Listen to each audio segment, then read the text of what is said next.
6টা লাখ টাকা খরচ করছিলাম আমি আইডিটার মধ্যে। আমি নিজে একটা টাকা না খায়া আমি এখানে টপ আপ করতাম, যখন যেটা আসতো সবার আগে নিতাম। আমি নিজে একটা টাকা ইনকাম করতাম না, আমার ফ্যামিলি থেকে যে টাকাগুলো আমাকে দিত খরচ করার জন্য, ওই টাকাগুলো আমি খরচ না কইরা আমি এখানে টপ আপ করতাম। আর তুই আমাকে বলছিলি যে তোর একজন অপমান করছে, আর তাহলে তুই দেখানোর জন্য আমার কাছ থেকে আইডিটা নিছিলি, বলছিলি বন্ধু তুই আইডিটা দে, আমি তোর দিয়া দিব। আর আমি তোরে তো বিশ্বাস করে আইডিটা দিছিলাম, তুই আমার স্কুল লাইফের ফ্রেন্ড। আমি কখনো ভাবি নাই যে তুই এরকম একটা কাজ করবি। আমি তোর নিজের আপন ভাইয়ের মতো ভাবতাম, এটা তোর কাছ থেকে কখনো আশা করি নাই।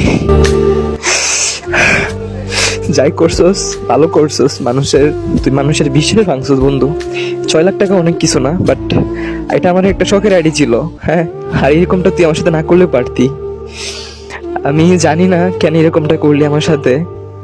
তুই তুই একটা বেইমানের মতো কাজটা করলি, কাজটা একদম ঠিক করছ নাই তুই আমার সাথে।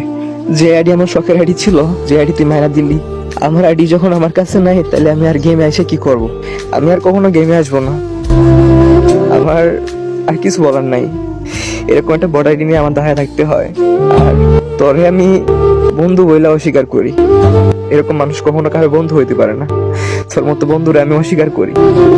আর একটা কথা, যদি কখনো ভিডিওটা তোর সামনে যায়, তাহলে তুই একটাবার চিন্তা করে দেখিস যে তুই কাজটা কি করছস, এটা কি একদম ঠিক করছস। জাস্ট একটাবার চিন্তা করিস।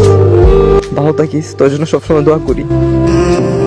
এই বর্তমানে একটা ম্যাক্সিমাম দেখা কই থেকে এগুলো সব সোশ্যাল মিডিয়া। এখন আমাকে সবাই বট বলবে, সবাই অবহেলা করবে, সবাই কিক মারবে, শুধু তোর জন্য। তুই ভালো থাক।